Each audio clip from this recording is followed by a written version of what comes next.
इथे जे काही उत्खनन झालं, संशोधन झालं, त्यामधून हे सिद्ध झालेलं आहे की श्रमणांची परंपरा, घरदार सोडायचं, जंगलामध्ये राहायचं आणि सत्याचा शोध घ्यायचा, ही परंपरा वेदांच्याही पूर्वीची आहे.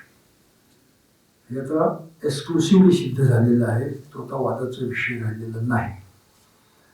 ह्या श्रमणांना सातत्याने विरोध केला तो ब्राह्मणांनी.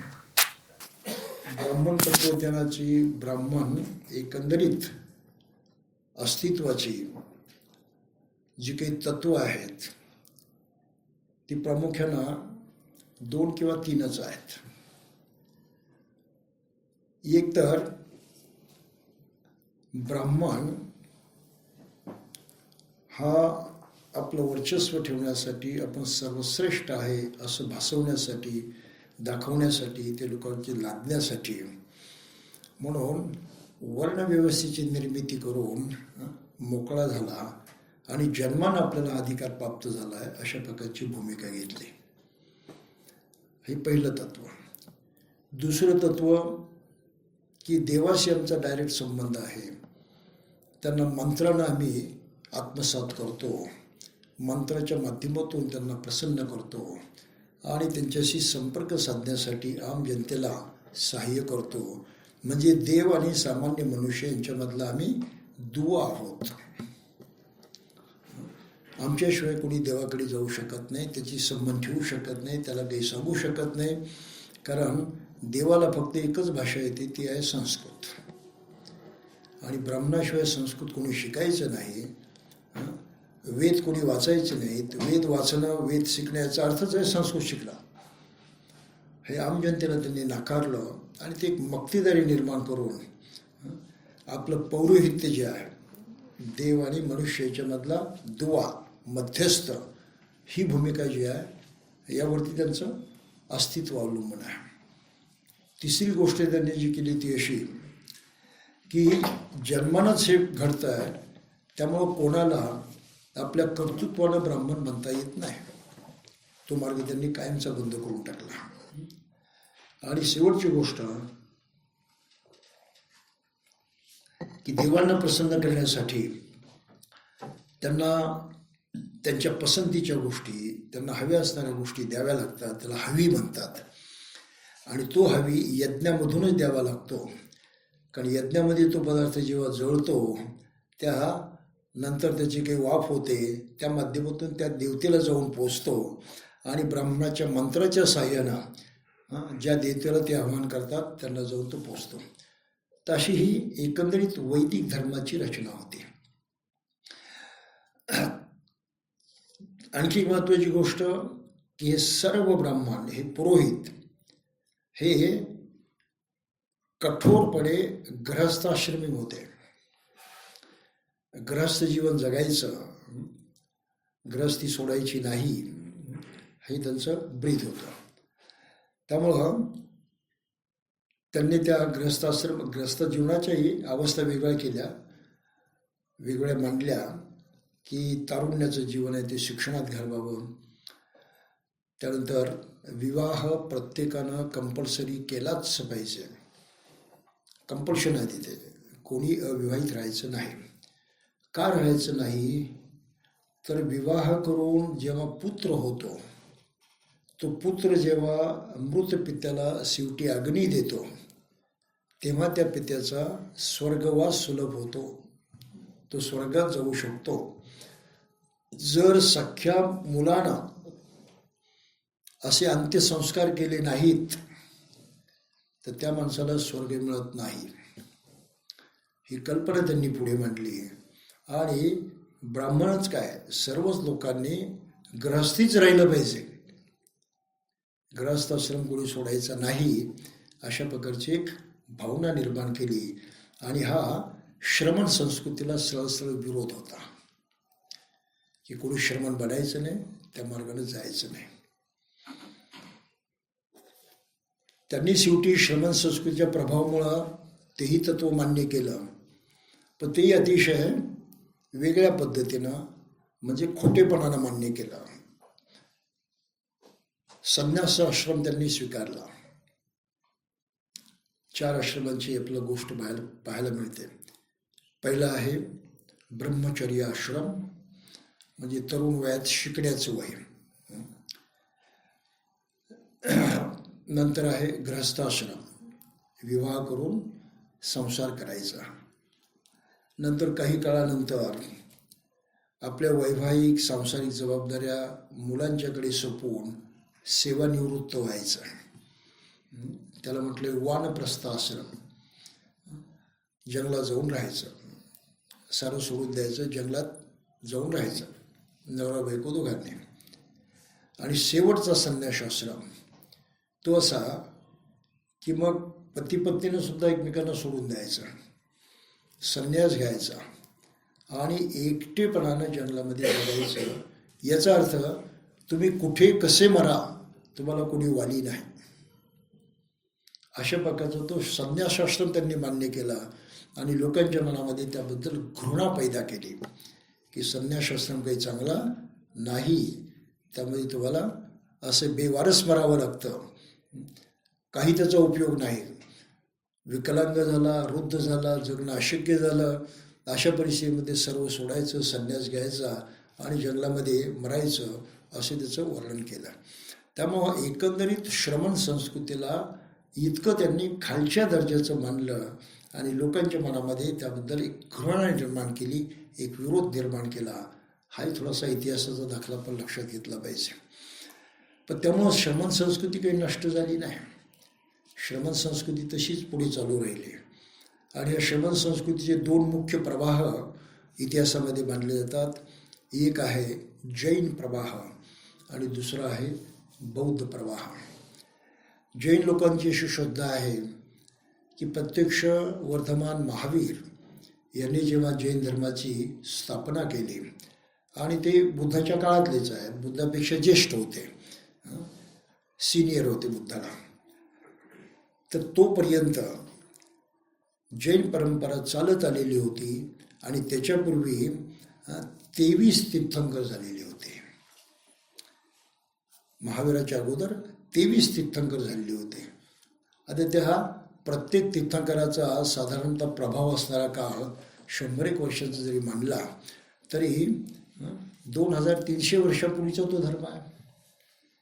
वेद तितके जुने नाहीत आणि एखाद्या तीर्थंकराचा कालावधी फक्त तो जिवंत असण्याचा कालावधी मानला जात नाही, तर त्याची शिकवण जोपर्यंत जिवंत आहे तोपर्यंत तो मानला जातो.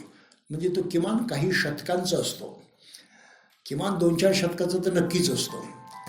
त्यामुळं सरासरी 2-4 शतकं जरी म्हटली तरी 23 तीर्थंकर अगोदर होऊन गेले, ते सुमारे 5-6 हजार वर्षांपूर्वीचे होऊन जातात.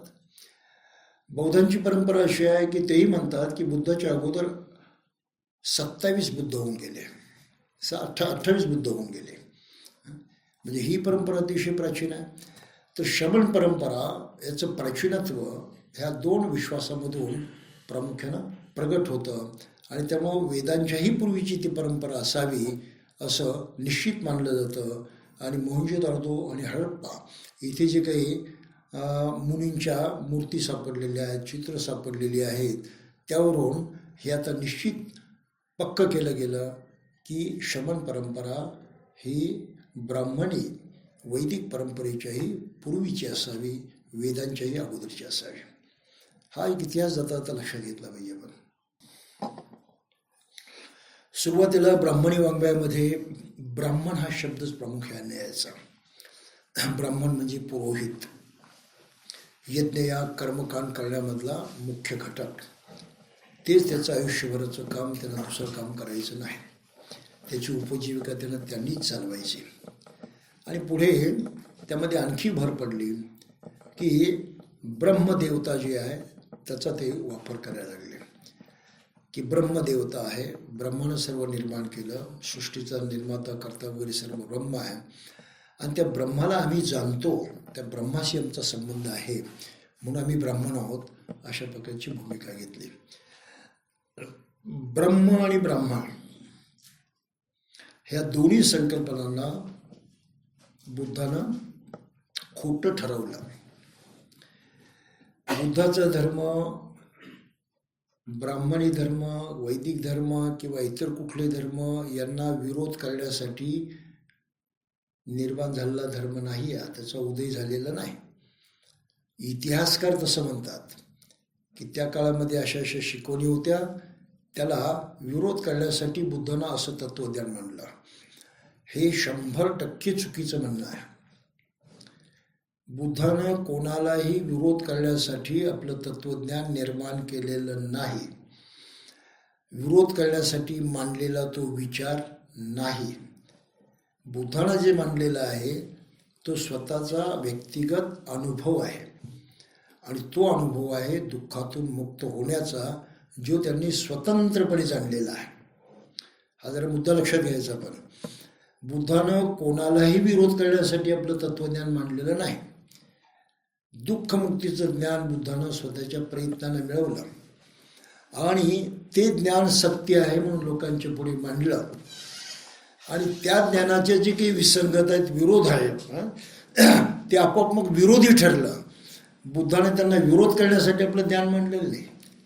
थोडक्यामध्ये जे काही झूट आहे, जे काही खोटं आहे, त्या खोट्याला विरोध करण्यासाठी म्हणून बुद्धानं खरं मांडलं असं नाही म्हणता येणार. बुद्धानं खरं जाणलं आणि ते खरं फक्त पुढे मांडलं आणि त्यामुळं ते नेमकं खोटेच्या विरोधात गेलं. काही लक्षात आलं आपल्या? बुद्धाचं तत्त्वज्ञान खोट्याच्या विरोधात गेलं आणि लोक मग सुईसपणे काय म्हणायला लागले की त्या तत्त्वज्ञानाला विरोध करण्यासाठी बुद्धानं आपलं तत्त्वज्ञान मांडलं. हा भ्रम अगोदर डोक्यातून काढून टाकायचा. सत्याचं आकलन बुद्धाला झालं, बुद्धानं ते सत्य मांडलं. त्या सत्तेच्या विरोधात जे जे होतं ते खोटं होतं आणि ते मग खोटं ठरत गेलं. लोक त्याला खोटं मानत राहिले. बुद्धाचं बरोबर, त्यांचं चूक असं म्हणायला लागले. हे सत्य कळल्यामुळं बुद्धानं ते असत्य आहे असंही म्हटलं नाही, त्याच्या ते नादातच पडले नाही, आपलं सत्य पुढे मांडलं. त्यामुळं खोटं जे ते सिद्ध झालं. तर बुद्धानं मग या सर्वच कल्पनांना असा विरोध न करता आपण जे सत्य जाणलेलं आहे ते आग्रहपूर्वक पुढे मांडलं. आणि तोच काही भाग आपल्याला ह्या प्रकरणामध्ये पाहायचा आहे की बुद्धाच्या काळामध्ये प्रखर विरोध जो बुद्धाला होता तो होता ब्राह्मणांचा. श्रमण बुद्धाच्या तेवढे विरोधात नव्हते, कारण त्यांच्यामध्ये काही साम्य होतं. घरदार सोडायचं, संसार सोडायचा, हे साऱ्या श्रमणांना मान्य होतं, साम्य होतं. ते आपल्या साधनेमधून, आपल्या व्यक्तिगत प्रयत्नातून ज्ञान मिळवायचं, सत्य शोधायचं, हाही त्यांचा कॉमन प्रोग्राम होता, सर्वमान्य कार्यक्रम होता. त्याच्यामध्ये काही भेदभाव नव्हता की विरोध नव्हता. आणि त्या व्यक्तिगत अनुभवातून जे आकलन होतं ते लोकांना शिकवणं ही श्रमणांची परंपरा होती. त्यामुळे तिथे त्यांचा एकमेकाशी विरोध असा नव्हता. अनुभव एकमेकाचे वेगवेगळे होते, वेगवेगळे अनुभव हाच विरोध होता. परंतु त्या परंपरेला, त्या जीवन पद्धतीला, तशा प्रकारे वागण्याला कुठल्याही प्रकारचा विरोध नव्हता. हे श्रमणांमधलं एक प्रकारचं वेगळं ऐक्य होतं. या श्रमणांच्यामध्ये सुद्धा बुद्धानं प्रामुख्यानं सत्य जाणलं, जे इतर कोणालाही तोपर्यंत आकलन झालेलं नव्हतं. सर्वच श्रमणांची आणि तेव्हाच्या धर्मसंस्थापकांची, उपदेशकांची भावना अशी होती की विश्वाचा कोणीतरी निर्माता आहेच, विश्व एकाएकी निर्माण झालेलं नाही. हे गूढ, याबद्दल पराकोटीची जिज्ञासा, हेच तेव्हा धर्म तत्व किंवा धर्मसत्य शोधण्यासाठी माणसाला भाग पाडत होतं. गूढ आहे, काही कळत नाही, कसं निर्माण झालं, काय, कुठून आलं, कोणी केलं, केलं की नाही, असे अनेक प्रश्न होते. त्या प्रश्नाच्या शोधार्थ म्हणून हे सारे प्रयत्न चालत होते. त्यामुळे एकंदरीत श्रमणसुद्धा कोणाच्या मागे लागले होते की या माणसाचं जे काही जीवन आहे, त्याचं अस्तित्व आहे, ही सृष्टी ज्या प्रकारे चालते, त्याचं यापन चालतं, ते जे काही सारं होतं आहे, कोणामुळं होतं, कसं होतं, कोण असेल त्याच्यामुळं असे, अशा प्रकारच्या जिज्ञासेनं हे धर्मतत्वाचा शोध घेत होते. बुद्धाने तेच केलं. ग्रहत्याग केल्यानंतर सिद्धार्थानं प्रथम भृगु ऋषीच्या आश्रमात जाऊन ती ब्राह्मणी परंपरा आत्मसात केली. भृगु ऋषीचा उल्लेख आहे पाली त्रिपिटकामध्ये. ते त्यांना पटलं नाही, त्याच्यामध्ये काही दम नाही.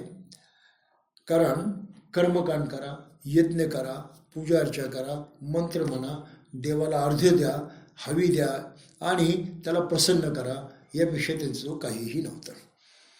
आणि यामधून सुख मिळत नाही हे सर्वांनाच माहीत होतं. त्यामुळं बुद्धाने तिकडे काही फारसं लक्ष दिलेलं नाही. परंतु त्या काळामध्ये ध्यान साधना करणारे योगीसुद्धा होते आणि त्यापैकी आलार कालम हा प्रसिद्ध योगी होता. त्या योगाकडे बुद्ध गेले. तो ध्यानाच्या 7 पायऱ्यांमध्ये प्रवीण होता, एक्सपर्ट होता. त्या 7ही पायऱ्या त्यांनी आत्मसात केल्या. पण 7ही ध्यानाची अवस्था प्राप्त केल्यानंतर जे दुःख आहे ते दुःख काही गेलं नाही, ती मानसिकता काही बदलली नाही. त्यामुळे बुद्धाने आपल्या त्या गुरुला विचारलं की मी तर प्राप्ती केली, तुम्ही म्हटलं ते सारं मी साध्य केलं, परंतु माझं दुःख काही गेलेलं नाही. मग काही शिकवायचं राहिलं का शिल्लक असेल तर सांगा. त्यांनी म्हटलं की काही शिकवायचं राहिलेलं नाही, जेवढं मला येत होतं ते सर्व शिकवलेलं आहे. तू आता त्यामध्ये प्रवीण झालेला आहेस. आता असं कर, तू आमच्याबरोबरच राहा आणि तूही गुरु बन आमच्यासारखा. बुद्धाने नकार दिला. मी त्यासाठी घरदार सोडलेलं नाही. मला त्या सत्याचा शोध घ्यायचा आहे की मनुष्याला सुख जिवंत असताना पाहिजे असतं आणि ते त्याला जिवंत असताना मिळत नाही. मग ते जिवंत असताना सुख मिळवण्याचं काही ज्ञान आहे का, काही विद्या आहे का, ती शोधण्यासाठी म्हणून प्रयत्न करतो आहे. मला काही गुरु वगैरे बनवून राहायचं नाही. तुमच्याकडे आहे का ते? त्यांनी नाही म्हटलं. मग त्या आधार कार्डला सोडून ते आणखी दुसऱ्या तशा ध्यान करणाऱ्या योग्याकडे गेले. त्याचं नाव होतं उद्धक रामपुत्र. उद्धक रामपुत्र संस्कृतमध्ये म्हणतात उद्रक रामपुत्र. त्याच्याकडे गेले. तो आणखी एका पायरीमध्ये पुढे होता. त्याला 8वी पायरीसुद्धा साध्य झाली होती. याच ध्यानाच्या अवस्थांना पाली ग्रंथामध्ये विस्तृत वर्णन केलेलं आहे. त्याला 8 ध्यानाच्या अवस्था म्हणतात. पहिल्या रूप ध्यानाच्या अवस्था आहेत, 4 रूप ध्यानाच्या अवस्था आहेत आणि 4 अरूप ध्यानाच्या अवस्था आहेत. अशा 8 अवस्था आहेत. ह्या 8 अवस्था प्राचीन काळापासून चालत आलेल्या आहेत. बुद्धानं त्या शोधलेल्या नाहीत, बुद्धानं त्याचा वापर केलेला आहे. त्या 8व्या पायरीत पारंगत झाल्यावरती पुन्हा प्रश्न उठलाच. दुःख काही नष्ट झालं नाही. दुःख कसं निर्माण होतं माहीत नाही, सुख कसं निर्माण होतं पत्ता लागत नाही. ध्यानामध्ये एवढे प्रवीण झालो, काही उपयोग नाही त्याचा. त्याही आचार्याला त्यांनी विचारलं की आमची काही शिकवायचं राहिलं का? त्यांनी म्हटलं नाही. मग त्यांची ऑफर तीच होती, आमच्याबरोबर राहा, गुरुबन म्हणून. त्यांनी ते नाकारले. आणि मग त्यांनी विचार केला की हे सारे मार्ग, कर्मकांडाचा मार्ग, प्रार्थना, पूजा, प्रार्थना, यज्ञ वगैरे, हा मार्ग चुकीचाच आहे, त्यातून काही सुख लाभत नाही. ध्यानाचा मार्ग अवलंबला तोही चुकीचा आहे, त्यातून सुख लाभत नाही. मग शेवटी मार्ग आहे तरी कोणता? मग तरुण वयामध्ये, लहान वयामध्ये ते आपल्या पितेच्या शेतावरती जेव्हा ध्यान करायचे, विशिष्ट एकाग्रता प्राप्त व्हायची, त्या मनाचा अंदाज त्यांना यायचा. पुन्हा त्यांनी विचार केला की कदाचित तो प्रयत्न आपण करून पाहावा. या ध्यानाच्या अवस्थेमध्ये काही जाण्याचं कारण नाही. आणि मग एकाग्रतेची निश्चल अवस्था प्राप्त करून त्यांनी आपल्या मनाचं संशोधन करायला सुरुवात केली. आता तोही मोठा रोचक इतिहास आहे की बुद्धांना तेव्हाच्या त्या परंपरेनुसार तप करण्याचा प्रयत्न केला होता. तपाचरण, तपश्चर्या. तपश्चर्याचा अर्थ असाच मानला जातो की शरीराला कष्ट होणं, अतिशय दुःख सहन करणं, नाना प्रकारच्या शरीराला यातना देणं आणि त्या यातनेमधून सत्य साध्य होतं, अशा प्रकारची तेव्हा भावना होती. त्याला ते तपश्चर्या म्हणायचे. तर त्या प्रकारचं तपश्चर्या त्यांनी केला. तोही इतिहास आपल्याला बुद्धचरित्रामध्ये माहीत आहे की अन्नत्याग केला त्यांनी. पुन्हा जे मनाला एकाग्र करण्याचे अनेक प्रकारचे उपाय होते त्याचा त्यांनी वापर केला. श्वासोश्वासाचा त्यांनी नाना प्रकारे वापर केला. त्याचा काही उपयोग झाला नाही. आणि मग एकदा वेळूच्या वनामधून वारा वाहत असताना जे मंजूळ स्वर त्यांच्या कानावरती पडले, तेव्हा त्यांना आठवण झाली की असे तर स्वर मी पूर्वी ऐकलेले आहेत. हे स्वर आनंद देणारे आहेत, सुख देणारे आहेत. पूर्वी कुठे ऐकलेत? तर राजमहालात असताना वादक वीणा वाजवत होते. त्या वीणाचा हा स्वर असा सुंदर असतो आणि त्या वीणेची कल्पना त्यांच्या डोक्यात आल्यावरती त्यांना असं सुचलं की वीणा हे एक ते इन्स्ट्रुमेंट आहे, एक वाद्य आहे. माझं शरीर आणि मन सुद्धा एक वाद्यच आहे. शरीर म्हणूया की त्या वीणेसारखं आहे आणि मन म्हणूया की त्या तारेसारखं आहे. ती वीणा ठीक राहिली तर तारेचा वापर करता येईल आणि ती वीणाच मोडली तर तारेचा काही वापर करता यायचा नाही. मग त्यांना आकलन झालं की मी काय करतो आहे, ही वीणा मोडायला निघालो, माझं शरीर मोडायला निघालेलं आहे. हे शरीरच मोडून पडलं तर मला हा माझ्या मनाचा वापर करता येणार नाही. आणि ह्या सत्याचं आकलन झाल्याबरोबर त्यांनी तपश्चर्या सोडून दिली. तपश्चर्या व्यर्थ आहे धार्मिक जीवनामध्ये हा बुद्धाचा असा स्वतःचा प्रत्यक्ष अनुभव आहे, तो आपण लक्षात घेतला पाहिजे. म्हणून कुठल्याही प्रकारचं कर्मकांड माणसाला काहीही मिळवून देत नाही. कुठल्याही प्रकारचे शारीरिक क्लेश माणसाला काही प्राप्त करून देत नाही. हा धडा त्यातून प्रत्येकानं ताबडतोब घेतला पाहिजे. आणि म्हणून बुद्धांना पुढे चालून त्याला कर्मक्लेश म्हटलेला आहे. या कर्मक्लेशातून मुक्त राहिलं पाहिजे. शीलवत परामाश म्हटलेला आहे त्याला. व्रत वैकल्य करायची नाहीत. कर्म अशा क्लेशदायक कुठलं कार्य करायचं नाही, त्यामधून माणसाला सुखाची प्राप्ती होऊ शकत नाही. ह्या त्यांच्या एका अनुभवावरून सर्व वैदिक धर्म निकालात निघाला. लक्षात आलं? वैदिक धर्माला विरोध करण्यासाठी त्यांनी वेगळं तत्वज्ञान नाही रचलं. त्यांना स्वतःचा अनुभव असा आला, तो सत्य याची खात्री पटली, तो अनुभव त्यांनी पुढे मांडला आणि तो अनुभव तेव्हाच्या साऱ्या वैदिक परंपरेच्या विरोधात गेला, कर्मकांडाच्या विरोधात गेला. बुद्धानं स्वतःहून विरोध केला का विरोध करण्यासाठी? नाही, विरोधासाठी विरोध नाही केला. सत्य जाणलं, ते खोट्याच्या विरोधात होतं, त्याला त्यांचा काही इलाज नव्हता. म्हणून ही जी भाषा लोक कधी वापरतात की बुद्धाने याला विरोध केला, बुद्धाने त्याला विरोध केला, ती 100% चुकीची भाषा आहे. ती भाषा पण कधी वापरायची नाही. बुद्धानं सत्य जाणलं, त्या सत्याच्या प्रकाशात जे खोटं होतं ते खोटं ठरलं आणि लोक ते म्हणायला लागले की बुद्धाची शिकवण आमच्या विरोधात आहे म्हणून. लक्षात आलं? बुद्ध कोणाच्या विरोधात नव्हतेच मुळामध्ये. त्यांनी फक्त त्या अज्ञानाकडे निर्देश केला की हे अज्ञान आहे, हे सत्य नाही, सत्य मी जाणले ते असं आहे. त्या सत्याच्या प्रकाशात तुम्ही जे पाहाल तर ते तुम्हाला खोटं दिसेल. मला खोटं म्हणण्याची गरजच नाही, स्वयंसिद्ध आहे ते. तर अशा प्रकारे बुद्धाच्या त्या आकलनातून कर्मकांड वजा झाला.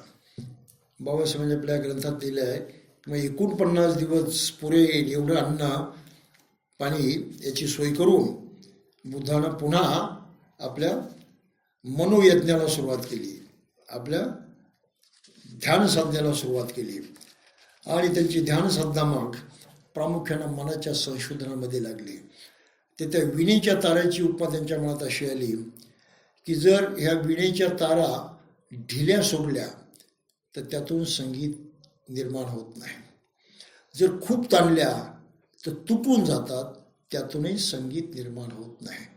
मग त्या मध्यम प्रकारे ताणाव्या लागतात.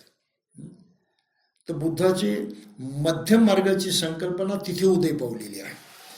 आणि म्हणून बुद्धाच्या साऱ्या शिकवणीलाच मध्यम मार्ग म्हणतात. याही टोकाला जायचं, त्याही टोकाला जायचं नाही. मग ते मध्यम मार्ग त्यांनी कसा लागू केला की खाओ पिओ मजा करो, ह्या चंगळवादामध्ये जायचं नाही, ते एक टोक. चंगळवाद हा एक टोक. आणि दुसरं सारं सोडा, शरीराला अतिशय क्लेश द्या, अतिशय कष्ट भोगा, अतिशय त्रास करून घ्या, तोही चुकीचा मार्ग आहे. तर अशी दोन धार्मिक जीवनाची दोन टोकं टाळली तर आपल्याला मध्य मार्गाला जाता येईल. ही बुद्धाची महत्त्वाची शिकवण आहे. म्हणून बुद्ध धर्मामध्ये कर्मकांडाला फारसं महत्त्व नाही. जे कर्मकांड केलं जातं ते साधनेला पोषक असेल तेच केलं जातं. जर साधनेला पोषक नसेल तर ते कर्मकांड म्हणून टाकून दिलं जातं. आणि आत्मक्लेश केले जात नाहीत. शरीराला कुठल्याही प्रकारे कष्ट पोचतील, त्रास होईल, त्याची विटंबना होईल, अशा प्रकारचं कुठलंही काम केलं जात नाही. म्हणून ध्यान साधनेला बसताना सुद्धा आरामात बसावं लागतं, कम्फर्टेबल बसावं लागतं. जेवढं कम्फर्टेबल असेल तितकं महत्त्वाचं मानलं जातं ते, कारण तिकडे आपलं लक्ष जायला नको म्हणून. म्हणून शरीराला ताणायच्या, कष्ट द्यायच्या ह्या परंपरा आणि शरीराचा इंटॅक्ट ठेवून ते जसं तसं ठेवून वापर करायचा, मनाच्या तारा नीट आवळण्यासाठी मध्यम आकाराच्या तर संगीत येईल. हा मध्यमार्गाचा मुख्य संदेश आहे. ती भूमिका बुद्धानं पटली म्हणून. आणि आपल्याला पुढे माहिती आहे की बुद्धाला त्यातून बुद्धत्व प्राप्त झालं. आणि मनामध्ये जे अनुशय असतात, क्लेश असतात, प्रामुख्यानं 3 क्लेश मानले गेले आहेत बुद्ध धर्मामध्ये. एक आहे लोभ, दुसरा आहे द्वेष आणि तिसरा आहे मोह. लोभाची भावना असते, पाहिजे, हवं हवं, आणि तो पूर्ण झाला नाही तर द्वेष निर्माण होतो. तो मिळवण्यामध्ये कुणी आडवं आलं तर त्याच्याप्रती द्वेष निर्माण होतो. ह्या नकारात्मक भावना माणसाला अस्थिर बनवतात, लालची बनवतात, नको तिकडे खेचत राहतात आणि त्याप्रमाणे तो डिस्टर्ब होतो जिकडे तिकडे खेचला गेल्यामुळं. आणि त्यामुळं माणसाचं मन चंचल आहे. माणसाचं मन कसं आहे? चंचल आहे. का चंचल आहे? तर स्थिर नाही या 2 कारणामुळं. लोभामुळं ते स्थिर होऊ शकत नाही, लोभाकडे खेचलाच जातो. हे पाहिजे, ते पाहिजे, ते पाहिजे, ते पाहिजे. पाहिजेची भूमिका कायम पुढे असते.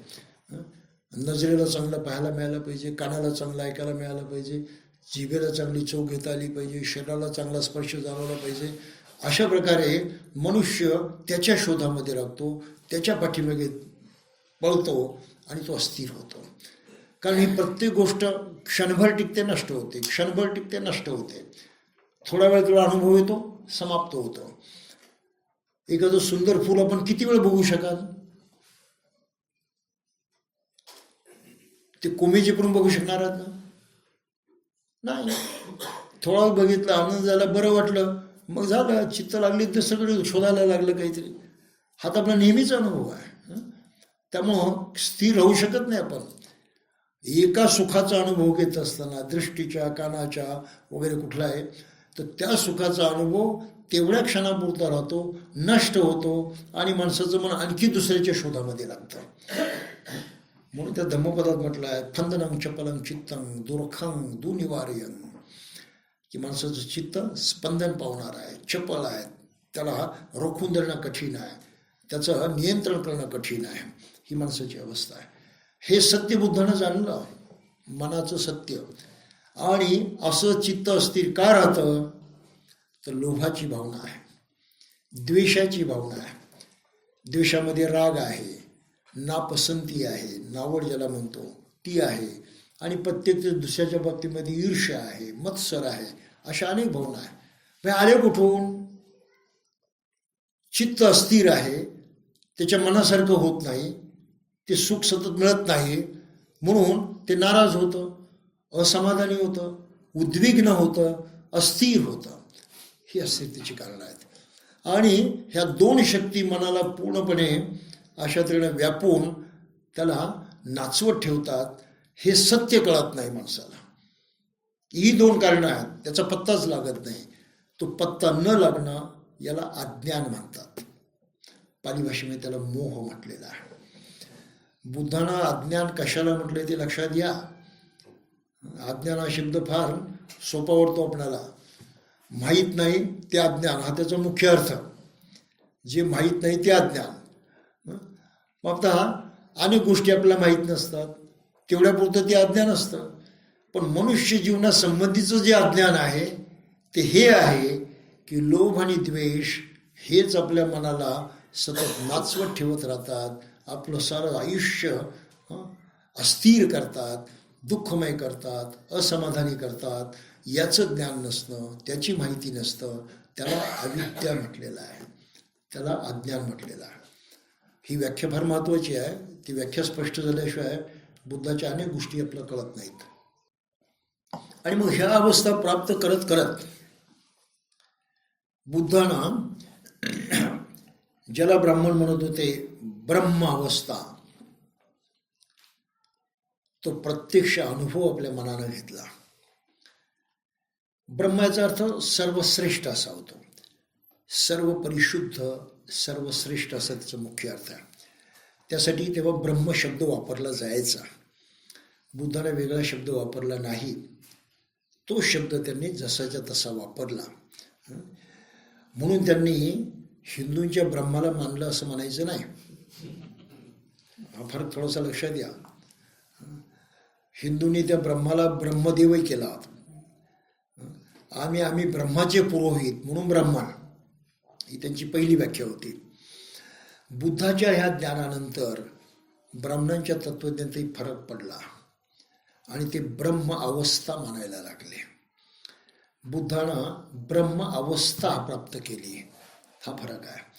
आणि ब्रह्म अवस्था प्राप्त होते 4 प्रकारच्या साधना करून, ज्याला ब्रह्मविहाराची साधना म्हणतात, ज्यामध्ये मैत्री भावना आहे, करुणा भावना आहे, मुदिता भावना आहे आणि उपेक्षा भावना आहे. बुद्धत्वाची अंग आहेत. बुद्धत्व प्राप्त झालेला मनुष्य ह्या 4 मानसिक अवस्थांमध्ये परिशुद्ध झालेला असतो, परिपूर्ण झालेला असतो. म्हणून त्याला ब्रह्मावस्था म्हटलेला आहे, ब्रह्मलोक म्हटलेला आहे आणि पालीमध्ये त्याला ब्रह्मविहार म्हटलेला आहे. बुद्धानं ते अचीव केलं, ती प्राप्ती केली, जो अनुभव तेव्हापर्यंत कोणालाही नव्हता. फक्त कल्पना होती असं काही ती परिशुद्ध श्रेष्ठ काहीतरी आहे, पण प्रत्यक्ष तो अनुभव घेतलेला नव्हता. म्हणून बुद्ध हा पहिला मनुष्य आहे ज्यानं त्या सर्वश्रेष्ठ परिशुद्ध मानसिक अवस्थेचा अनुभव घेतला, ती अवस्था प्राप्त केली. हा फरक लक्षात घ्यायचा. आणि ते शब्द तेव्हा वापरले जात होते सर्वश्रेष्ठ, सर्वोत्तम यासाठी. तो शब्द त्यांनी वापरला आहे, स्वतःचा नवीन शब्द निर्माण केला नाही. जी लोकभाषा होती त्या लोकभाषेमध्ये ते आपलं दर्शन मांडत होते. त्यांनी स्वतःची वेगळी भाषा निर्माण केली नाही. हा मुद्दा पण मुद्दाम लक्षात घ्यायचा. काही टेक्निकल शब्द त्यांनी वापरले, उदाहरणार्थ निर्वाण, निब्बाण, हा त्यांनी खास वापरलेला शब्दप्रयोग आहे की निर्वाणाची अवस्था फार वेगळी असते आणि त्यासाठी दुसरा कुठला शब्दच नाही. निर्वाण म्हणजे विझून जाणं. एखादा दवा विझून जातो, काही पाठीमागे शिल्लक राहत नाही.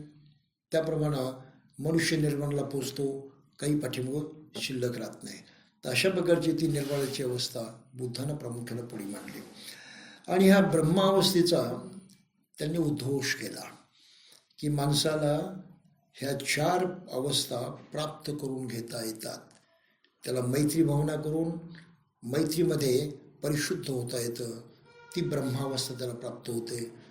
करुणा भावना करून करुणेमध्ये परिपूर्ण होता येतं, ती ब्रह्मावस्था त्याला प्राप्त होते.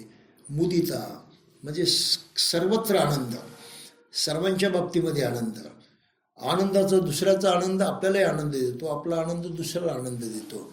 त्यामुळे दुसऱ्याच्या आनंदामध्ये आपण कधी नाराज होत नाही, विरोध करत नाही, आपल्याला ते दुःखदायक वाटत नाही. पण व्यवहारामध्ये कसं असतं, दुसऱ्याचं चांगलं बघून आपल्याला बरं वाटतं अशातला काही भाग नसतो. आपली मानसिकता जरा वेगळी असते. दुसऱ्याचं चांगलं बघितलं की आपल्याला दुःख होतं. ही मुदिता भावना अशी असते की दुसऱ्याच्या आनंदानं आपण आनंदीच होतो, त्या आनंदामध्ये पूर्णपणे सहभागी होतो, अलिप्त राहत नाही. हे आपल्याला दररोजच्या जीवनामध्ये शक्य नसतं. अनेकदा आपण इतरांच्या आनंदात सहभागी होण्याचा बहाणा करतो, सोंग करतो, मनामध्ये मात्र कुठेतरी नाराज झालेलो असतो. अरे त्याचं चांगलं झालं आणि माझं नाही झालं. कुठेतरी ईर्ष्या मनामध्ये वाटते, कुठेतरी एक द्वेष निर्माण होतो, एक नावड निर्माण होते, नकारात्मकता निर्माण होते. त्यामुळं ही ब्रह्मविहाराची अवस्था किती सामर्थ्यशाली असेल याचा आपला अंदाज करता येऊ शकतो. की दुसऱ्याच्या आनंदाला तुम्ही तितक्याच आनंदानं प्रतिसाद देता, त्यामध्ये सहभागी होता, काही हातचं राखून न ठेवता, ही सामान्य गोष्ट नाही, कल्पनेच्या पलीकडची गोष्ट आहे. त्याला मुदिता म्हटलेलं आहे. आणि मग उपेक्षा. उपेक्षेचा अर्थ एवढाच आहे की कुठलंही दुःख तुम्हाला चिकटत नाही, कुठलंही सुख तुम्हाला चिकटत नाही. सारांच्या बाबतीत तुमची वृत्ती एक समान असते. दुःखाकडे एकाच नजरेनं पाहणार, सुखाकडे एकाच नजरेनं पाहणार. त्याचा तुमच्यावरती विपरीत परिणाम होणार नाही. अशी तटस्थ अवस्था असते, स्थिर अवस्था असते. आणि त्या स्थिर अवस्थेला गीतेसारख्या ग्रंथामध्ये स्थितप्रज्ञ म्हटलेलं आहे. ती ब्रह्मावस्था असं म्हटलेलं आहे. म्हणजे ब्राह्मणांनी बुद्धापासून खूप घेतलं.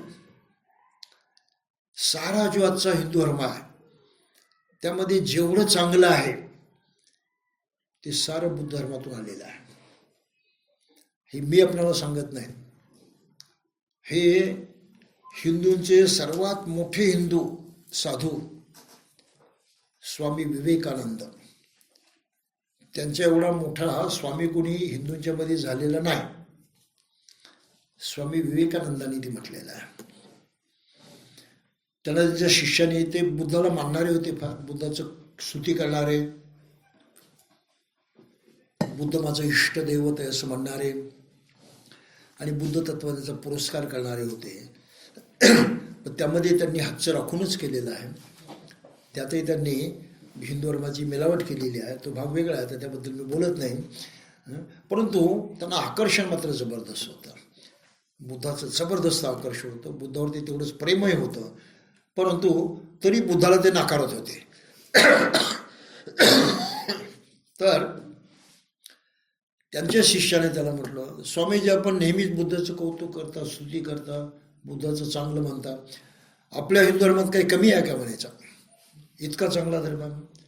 आणि मग त्याला ती बजावून सांगतात, रीड हिस्ट्री, इतिहास वाच म्हणे, अँड यू विल फाईंड, तुला असं आढळून येईल की whatever good there is in Hinduism, Hindu धर्मामध्ये जेवढं जेवढं काही चांगलं आहे, all that has come from Buddhism, ते सर्व बुद्ध धर्मातून आलेलं आहे. थोडक्यामध्ये आजच्या हिंदू धर्माची मला जी व्याख्या करावीशी वाटते ती मी व्याख्या अशी करतो, बुद्ध धर्म प्लस ब्राह्मणी धर्म ह्या दोघांची भेसळ म्हणजे हिंदू धर्म.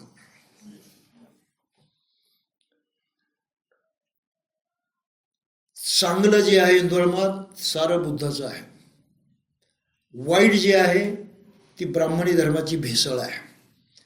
आणि हा भेसळयुक्त धर्म हिंदू धर्म म्हणजे या दोन्हींचा मिलाप असणारा धर्म आहे. तर आज वेळ अशी आलेली आहे की त्यातला ब्राह्मणी धर्म काढून टाका आणि मूळ बुद्धाचं आहे ते घ्या, पुन्हा हा देश बौद्धमय होऊ शकतो. हे बौद्धांनी लोकांना शिकवायला नको का? त्या विषयामध्ये विद्वानांनी संशोधन करायला नको का? हे क्लॅरिफिकेशन पुढे मांडायला नको का? प्रबोधन ते आहे, तुम्ही कोणतं प्रबोधन करता? धम्माचा प्रचार हा आहे, तुम्ही कोणता प्रचार करता? म्हणून बुद्ध धर्माचा प्रचार करणं मला अतिशय सोपं वाटतं आणि सरळ वाटतं.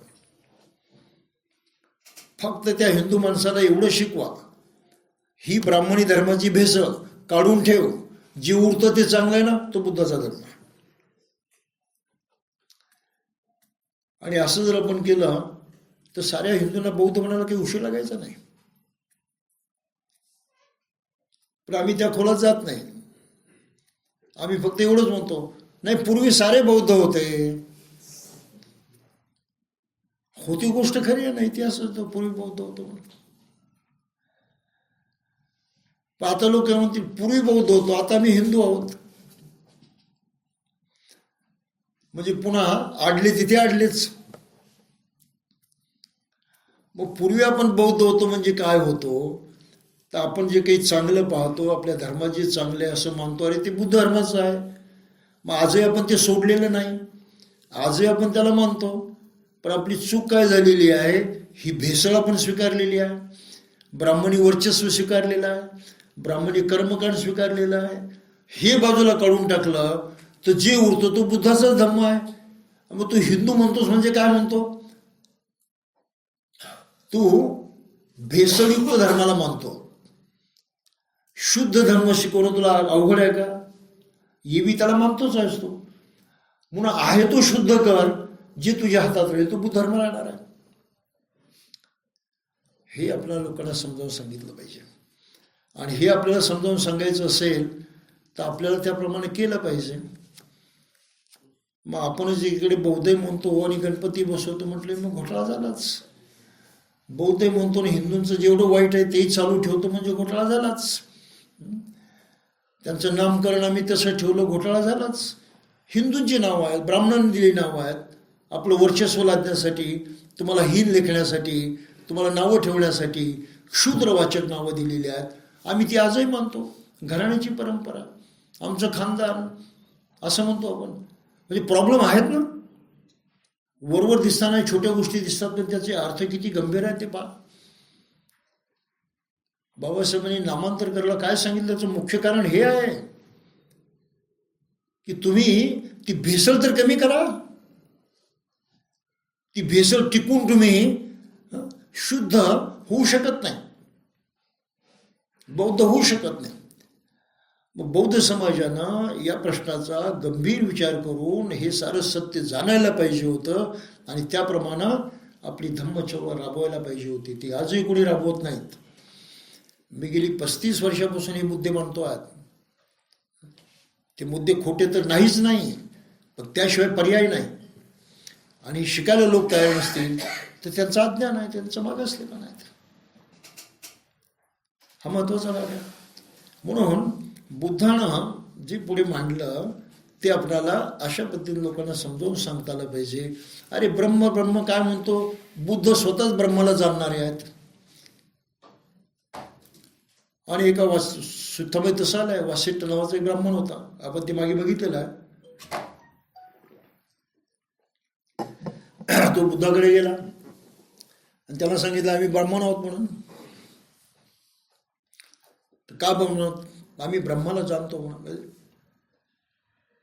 ब्रह्माला जाणतो म्हणून ब्राह्मण आहोत. बुद्धाने त्याला विचारलं तू ब्रह्माला प्रत्यक्ष बघितलंयस का? म्हणे नाही बघितलं. मग फक्त मानतोस तो, का मानतोस? तर म्हणे गुरुनं सांगितलं म्हणून मानतो. मग तुझ्या गुरुनं बघितलं का प्रत्यक्ष? नाही म्हणे. मग तो का मानतो? त्याच्या गुरुनं सांगितलं म्हणून. मग त्याच्या गुरुनं तरी बघितलं का प्रत्यक्ष? नाही म्हणे. मग तो का मानतो? तर त्याच्या गुरुनं सांगितलं म्हणून. अशा वेळी अनेक पिढ्या पाठीमागे जातात. ते म्हणतात अरे तुझ्या त्या सांगणाराही पत्ता नाही, जे ऐकलं त्यालाही पत्ता नाही, तुम्ही ब्रह्मच बघितलं नाही, तो अनुभवच घेतलेला नाही. आणि बुद्ध त्याला सांगतात की मी ती अवस्था प्राप्त केलेली आहे. मी प्रत्यक्ष ब्रह्मलोक जाणतो, मी प्रत्यक्ष ब्रह्मलोकामध्ये राहिलो आहे, वावरलो आहे. त्यामुळं प्रत्यक्ष ब्रह्ममय मी आहे स्वतः. तुझ्याजवळ तर काहीच नाही, तू फक्त मानतो आहेस. मग ब्रह्माला जाणणारा कोण आहे? तर मी आहे. मग जो ब्रह्माला जाणतो तो जर ब्राह्मण असेल तर कोण ब्राह्मण आहे खरा? कोण ब्राह्मण आहे खरा? उत्तर काय? जो ब्राह्मण म्हणतो आम्ही फक्त मानतो जाणत नाही, तो ब्राह्मण आहे का? इकडे लोकांना सांगतात की जो ब्रह्माला जाणतो तो ब्राह्मण. बुद्ध म्हणतात की मी ब्रह्माला जाणतो, मी ब्रह्मलोक बघितलेला आहे, मी ब्रह्मावस्था अनुभवलेली आहे, त्यामध्ये मी जगतो आहे. मी कोण? या धम्मपदामधलं संपूर्ण ब्राह्मण वर्ग या विषयाला वाहून घेतलेला आहे. आणि ह्या ब्राह्मण वर्गामध्ये काय काय म्हटलं ते पहा. कोणाला ब्राह्मण म्हणायचं? जो ध्यानी आहे, जो निर्मल आहे, जो एकांतवासी आहे, जो कृतकृत्य आहे, जो आश्रवरहित आहे, म्हणजे लोभ देश वगैरे याच्यापासून मुक्त आहे, आणि ज्यानं उत्तम अर्थ उत्तम अवस्था प्राप्त केलेली आहे, त्याला मी ब्राह्मण म्हणतो. झाईंग विरजमासिनं कतकिचंगनासवं उत्तमत्थंग अनुपत्तंग तमहम ब्रूहि ब्राह्मणं. कोणता ब्राह्मण ध्यान करतो? आहे का एक तरी? कोणता निर्मळ आहे? आता तर सारे घाणेरडी कामं करणारे तेच लोक आहेत. बलात्कार करणारे, चोऱ्या करणारे, खोटं नाटक करणारे हेच लोक आहेत. आहे एक तर त्याच्यामध्ये निर्मळ? एक जात सारे खोटे बोलणारे आहेत. कोण एकांतामध्ये राहतो, सारे संसारच करतात ना. कोणी घरदार सोडलेला, कोणी आपलं कर्तव्य पूर्ण केलेला, कोण राग लोभ द्वेषाच्या पासून मुक्त आहे, आश्रयापासून मुक्त आहे, कोणीही नाही. हे फक्त स्वतःला म्हणणारे लोक आहेत तोंडानं, प्रत्यक्षात त्यांची ती अवस्था नाही. आणि बुद्धानं काय म्हटले, ते अवस्था प्राप्त करणारा तो खरा ब्राह्मण, बुद्ध खरा ब्राह्मण आहे. पुढे इथपर्यंत म्हटलेलं आहे पहा, यस्य कायेन वाचाय मनसा नत्थी दुःखतं समुतं तिही ठाणेही तमहं ब्रूहि ब्राह्मणं. की ज्याचं शरीर, वाणी आणि मन यांना कोणतंही पाप खळत नाही, ज्या तिन्ही बाबतीमध्ये शुद्ध आहे, संयमित आहे, त्याला मी ब्राह्मण म्हणतो. कोणता ब्राह्मण या तीन बाबतीमध्ये असा आहे? कोणीच नाही. पुढे तर अगदी स्पष्ट शब्दामध्ये काही म्हटलेलं आहे बा,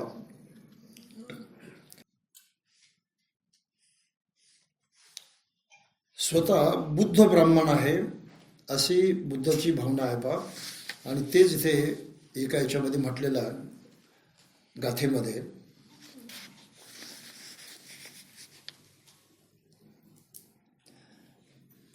त्यांनी अगोदर खेळ सांगितलेलं आहे. हे वग्ग जे आहे हे बुद्धाचं वर्णन करणारं वग्ग आहे की बुद्ध खऱ्या अर्थानं ब्राह्मण आहे, बाकी कोणीही ब्राह्मण नाही. याच्यामध्ये त्यांनी काय काय म्हटलं, कोणी जाटा वाढवून, कोणी गोत्र म्हणून, कोणी जन्मसे जन्मानं ब्राह्मण म्हणतो, ज्याला सत्य आणि धर्म माहीत नाही असे ब्राह्मण म्हणतात. ज्याला सत्य धर्म माहीत आहे ती व्यक्ती पवित्र आणि खरी असते, तिलाच ब्राह्मण म्हणतात. जटामधून माणसाला काय लाभ मिळतो? काही मिळत नाही. केवळ वनामध्ये राहिला आणि एकांतवासामध्ये त्याला वेळ घालवला तरी तो ब्राह्मण म्हणत नाही. केवळ ब्राह्मण स्त्रीच्या पोटी जन्माला आला म्हणून सुद्धा तो ब्राह्मण म्हटला जात नाही. न चाहम ब्राह्मणम ब्रूमी योनिजम मत्ती संभवम. की ब्राह्मण मातेच्या पोटी जन्मास आला म्हणून मी त्याला ब्राह्मण म्हणत नाही, ही बुद्धाची भाषा आहे. भोवादी नाम सो होती सचे ही ती अकिंचन. की तोही भौतिकवादीच असतो, भोगवादीच असतो, अकिंचन नसतो, त्यामुळे तो ब्राह्मण असू शकत नाही. तर ज्यानं सर्व बंधनांना पार केलेला आहे तो ब्राह्मण आहे. च्युतियो वेदी सत्तानं उपपत्तींच सब्बसो असत्यं सुगतं बुद्धं तमहं ब्रूहि ब्राह्मणं. जो प्राण्यांची मृत्यू उत्पत्ती योग्य प्रकारे जाणतो, म्हणजे सृष्टीचं रहस्य जाणतो, सृष्टी कशी निर्माण झाली, प्राणी कसे निर्माण झाले, त्यांचा लय कसा होतो, हे जे जाणतो तो ब्राह्मण आहे. हे ज्ञान बुद्धाला झालेलं आहे, त्याला प्रतीत समुत्पादाचं ज्ञान म्हणतात. जो आसक्तीरहित आहे, कुठली आसक्ती राहिलेली नाही, त्याला बुद्ध ब्राह्मण म्हणतात. सुगती प्राप्त झालेला आहे, सुगतं बुद्धाचं नाव आहे, सुगत बुद्धाचं नाव आहे, ज्याला सुगती प्राप्त झालेली आहे. बुद्धं जो बुद्ध झालेला आहे, तमहं ब्रूहि ब्राह्मणं, त्याला ब्राह्मण म्हणतो. इथे सरळ सरळ कोणाला म्हटलंय ब्राह्मण? असतं सुगतं बुद्धं तमहं ब्रूहि ब्राह्मणं. बुद्धाला मी ब्राह्मण म्हणतो, सुगत झालाय त्याला ब्राह्मण म्हणतो. ज्यानं सत्य जाणलेलं आहे, आसक्ती रहित झालेला आहे तो ब्राह्मण आहे. प्राणी मात्रांचा उदय असतं कसा होतो हे जाणणारा जो तो ब्राह्मण आहे, त्याला हा प्रतीत समुत्पादाचं ज्ञान म्हणतात. म्हणजे ब्राह्मण हा शब्द बुद्धानं स्वतःला वापरलेला आहे, श्रमणांना वापरलेला आहे, जन्मानं ब्राह्मण होणाऱ्याला वापरलेला नाही. आणि हा इतिहासामधला सर्वात मोठा म्हणूया की मतभेदाचा भाग आहे. कधी कधी मला वाटतं की साऱ्याच बौद्धांनी स्वतःला ब्राह्मण म्हणायला सुरुवात करावी. आम्ही ब्राह्मण होण्याच्या मार्गावरती आहोत. जन्मानं तो शूद्रच आहे, वादच नाही त्याबद्दल. जन्मानं ब्राह्मण होतच नाही, ते खोटं आहे. कर्मानं होतो. आम्ही ब्राह्मण होण्याच्या कर्मास लागलेलो आहोत, त्यामुळे आज नाही उद्या ब्राह्मण होऊ आम्ही. ब्राह्मण होण्याचा मार्ग आम्हाला माहीत आहे, आम्ही त्या मार्गावरती आरूढ आहोत. जो बौद्ध बनतो तो त्या मार्गावरती आरूढ आहे, कारण तो बुद्ध बनतो तो खरा ब्राह्मण आहे, तो सुगत बनतो तो खरा ब्राह्मण आहे. हे युक्तिवादही आपल्याला केले पाहिजे, ते प्रेझेंटेशनही आपल्याला केलं पाहिजे. तर ह्या अंधश्रद्धा तुटतील नाही ते त्या तुटणार नाहीत. तर ही अवस्था बुद्धानं प्राप्त केली. आणि मग असाच एक ब्राह्मण आला, तो आपला चॅप्टर ऐकला, तो आपण संपवणार आहेत आता. हे सारं प्रास्ताविक होतं हा चॅप्टर कळण्यासाठी, नाही तर हा चॅप्टर कळत नाही, प्रॉब्लेम होता त्याच्यामध्ये. तर हा चॅप्टर आता काय इथे की एक द्रोण नावाचा ब्राह्मण बुद्धाकडे गेला, कुशल समाचार वगैरे विचारला, त्यांना वंदन केलं आणि काय म्हणाले त्यांना, श्रमण गौतम, मी असे ऐकले आहे की तथागत वयोवृद्ध आदरणीय ब्राह्मणांना अभिवादन करीत नाहीत, त्यांना उत्थापन देत नाहीत किंवा आसनही देत नाहीत. म्हणजे याही म्हणत नाही, बसाही म्हणत नाहीत, काही किंमत करत नाहीत वयोवृद्ध ब्राह्मणाची सुद्धा. ही तक्रार तो ब्राह्मण घेऊन गेला. श्रमण गौतम, हे खरे आहे काय? आपण असे करता काय? तसे असेल तर ते काही बरे नव्हे. मग ते म्हणतात, द्रोण, तू आपल्याला ब्राह्मण समजत नाहीस काय? श्रमण गौतम, जर कोणाच्या बाबतीत खरे बोलताना जर म्हटले की कुलशीलवान, मातापितापासून ज्याचा जन्म झाला, पूर्वीच्या 7 पिढ्यापर्यंत ज्याचे कुल पवित्र आणि निष्कलंक होते, त्याचा जन्म निर्दोष होता, अभ्यासू, वेद बनवाय, अक्षरांनी प्रमेदासह 3 वेदात जो पारंगत होता, तसे शब्दशास्त्र, इतिहास, पुराणे, काव्य आणि व्याकरणाचा जो ज्ञाता होता, महापुरुष लक्षणाच्या अभ्यासात कुशल व विश्वतत्वज्ञ असा होता, तर श्रमण गौतम, माझ्या बाबतीत हे पूर्णपणे यथातथ्य ठरेल, कारण माझा जन्म वगैरे अशाच प्रकारे झाला आहे, माझे कुलशील असंच आहे, त्यामुळे मी खरा ब्राह्मण आहे. ही व्याख्या आली ब्राह्मणांची इथे. हे केलं म्हणजे ब्राह्मण, म्हणजे ब्राह्मण कुटुंबात जन्म झाला पाहिजे, मग त्याने ह्या अभ्यास केला पाहिजे, म्हणजे तो ब्राह्मण. प्राप्ती योग्यता त्याच्यामध्ये काही नाही बरं. हे सारं गोळा केलेला आहे, वेदाचा अभ्यास पाठांतर करा, गोळा केलेला आहे, त्याचा काही उपयोग नाही. मग बुद्ध त्याला म्हणतात, द्रोण, जे प्राचीन मंत्र निर्माते, मंत्र उद्गाते ब्राह्मण ऋषी होते, ज्यांना आपल्या मंत्राची प्रत्येक ओळ, वाक्य व शब्द अक्षरशः ज्ञात होता. उदाहरणार्थ अठ्ठक आहे, वामक आहे, वामदेव आहे, विश्वामित्र आहे, जमदग्नी वगैरे आहे. तर ह्या ब्राह्मणांनी म्हटलं आहे की ब्राह्मण 5 प्रकारचे असू शकतात. ब्रह्मसदृश ब्राह्मण, देवसदृश ब्राह्मण, बंधनयुक्त ब्राह्मण, बंधन भज्जक ब्राह्मण व जातीभ्रष्ट ब्राह्मण. या 5पैकी तू कोण आहेस? बुद्ध अगदी मुळावरती घाव घालतात त्या ब्राह्मणाशी बोलताना, मुळावरती. कारण ह्या साऱ्या अवस्था ज्या आहेत, ह्या अवस्था आहेत, प्राप्ती आहे, तशा आहेत. तू याच्यापैकी कशामध्ये मोडतो ते सांग. ते 2 ब्राह्मण त्याला म्हणतो, आम्हाला हे ब्राह्मणाचे 5 प्रकार माहीत नाहीत. त्याला कबूल करावं लागलं, माहीत नाहीत म्हणून. आता ज्याचा अनुभव असतो तो सांगेल काय? तुम्ही थापदरी किती मारायच्या? बुद्धानं त्यांची स्थाप इथेच निकालात काढलेली आहे. मग ते म्हणतात, हे ब्राह्मण ऐक आता, ब्रह्मसदृश्य ब्राह्मण कसा होतो? ते एखाद्या कुलशीलवान मात्या पितापासून जन्म येतो, तो वारसा त्याचा आहे, तो जन्माच्या दृष्टीने निश्चिंत आहे, तो 48 वर्षे ब्रह्मचर्याचे पालन करतो आणि आचार्याने शिक्षण दिल्याबद्दल त्यांचा गौरव करतो, त्यांना दक्षिणा देतो आणि दक्षिणा पूर्ण करण्यासाठी तो झटतो आणि मग तो धर्मानुसार वागतो. एक तर शेतकरी बनतो, नाही तर व्यापारी बनतो, किंवा गुराखी बनतो, किंवा धनुर्धर बनतो, किंवा राजसेवक बनतो, किंवा दुसरा कोणताही व्यावसायिक करतो, किंवा तसं न करता केवळ भिक्षापात्राचा तिरस्कार न करता भिक्षा मागून आपलं जीवन जगतो. म्हणजे काही करत नाहीत, कुठला धंदा व्यवसाय करत नाही, केवळ भिक्षा मागूनच आपला उदरनिर्वाह करतो. त्यामधून तो आपली गुरुदक्षिणा देतो, आपलं मुंडन करतो, काशाय वस्त्र परिधान करतो आणि गृहहीन जीवनासाठी ग्रहत्याग करतो.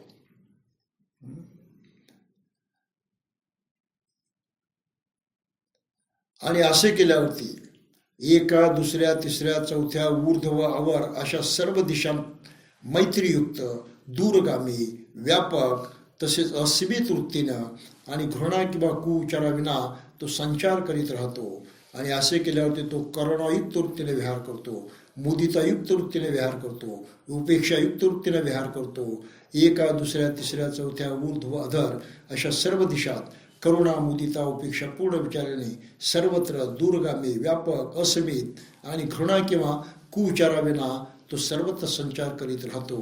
अशा प्रकारे 4 ब्रह्मविहारात विहार करून मृत्यूनंतर देहविच्छेद झाल्यावरती तो हितकर ब्रह्मलोकात उदय पावतो. हे द्रोण अशा प्रकारे ब्राह्मण ब्रह्मसदृश होतो. बुद्ध आपली अवस्था सांगता स्वतः. मग असे मी जे सांगितलं, आपला मैत्री, करुणा, मुदिता, उपेक्षा ह्या अवस्था जो प्राप्त करतो, संसार करत नाही, ते सारं सोडून देतो.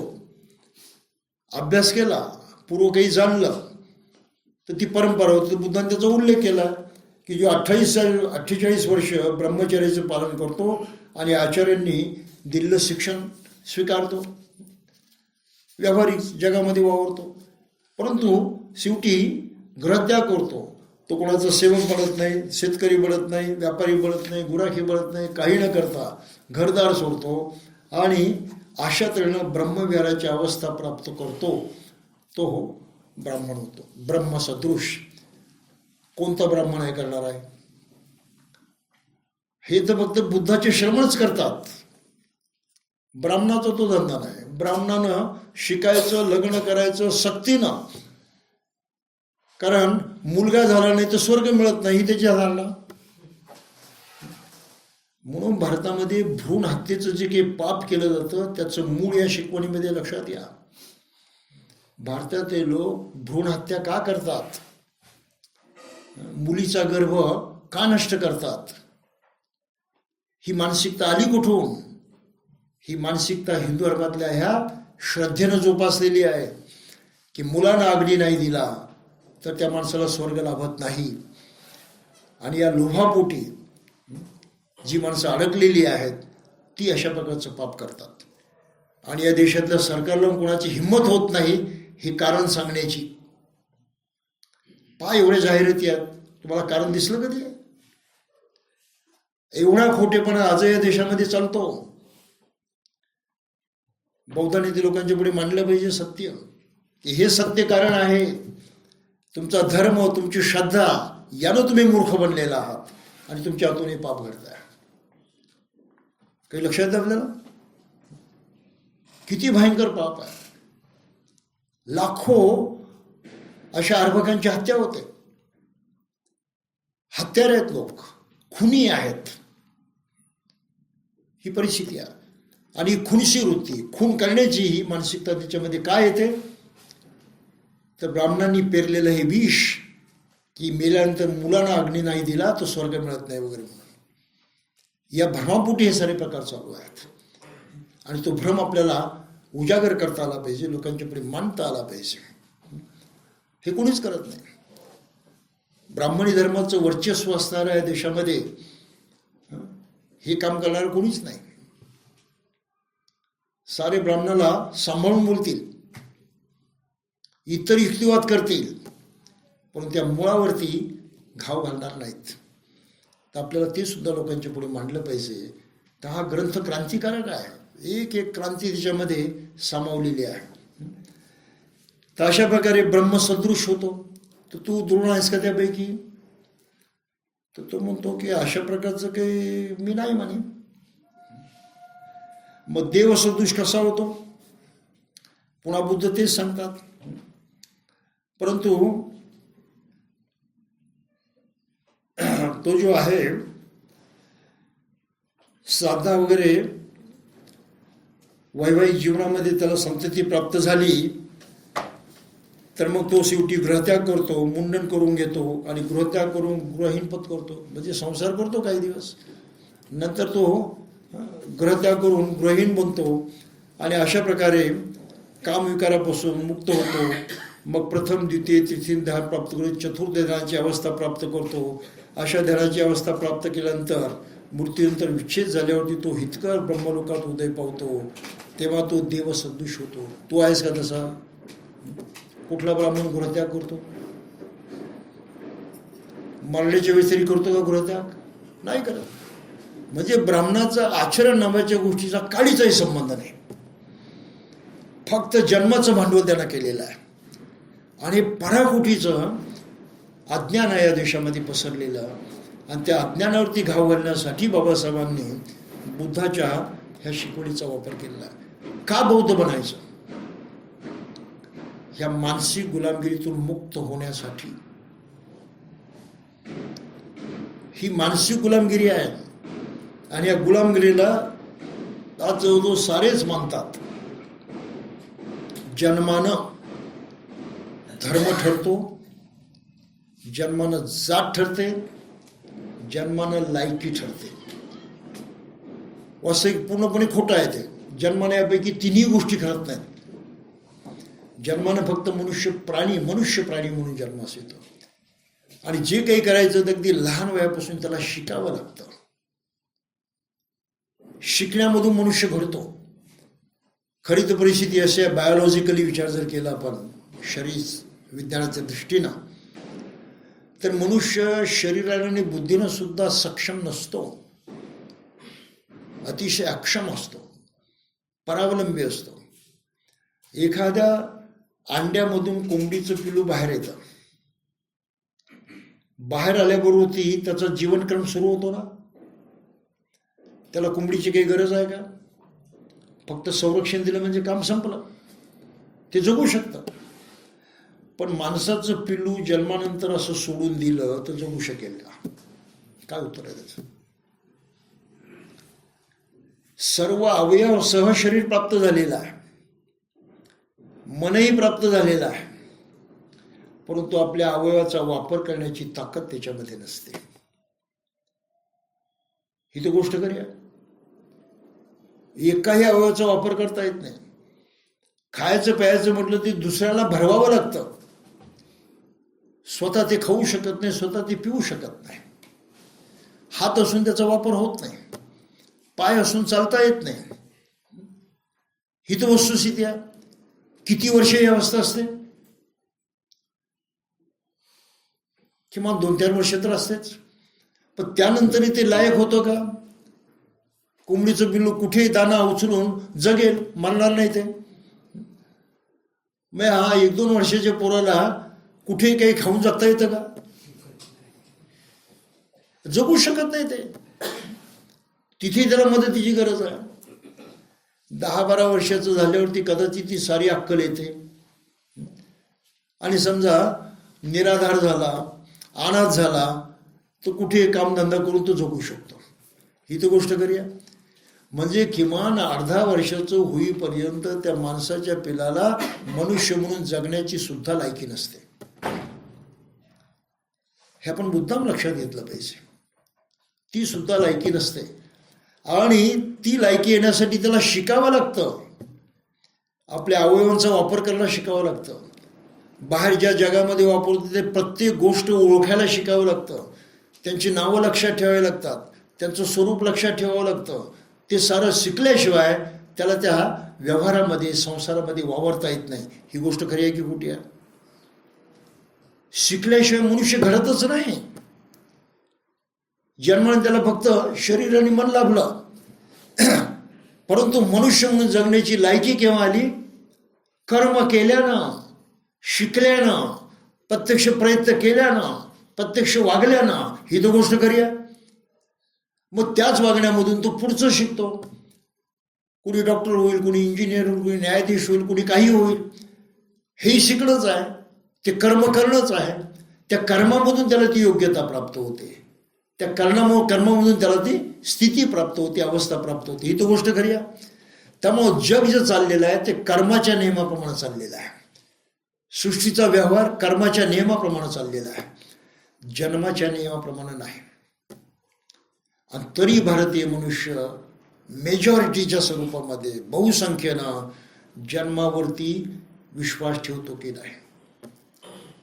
जो जो जातीला मानणार आहे तो जन्मानं जातीवरती विश्वास ठेवतो की नाही सांगा मला. तो बौद्धिकदृष्ट्या गुलाम आहे. हे सृष्टीचं सत्य पाहण्याची त्याचं ताकद नाही, ती अक्कल नाही त्याजवळ. मी काय म्हणतो लक्षात, जन्मानं तो धर्म चिकटवतो. जन्मानं कोणाला कुठलाही धर्म लाभत नाही. तो ज्या वातावरणामध्ये वाढेल, तिथे जे शिकेल, त्याच्यावरती संस्कार होतील, तो धर्म त्याला मिळतो. जन्मानं धर्म नाही मिळत.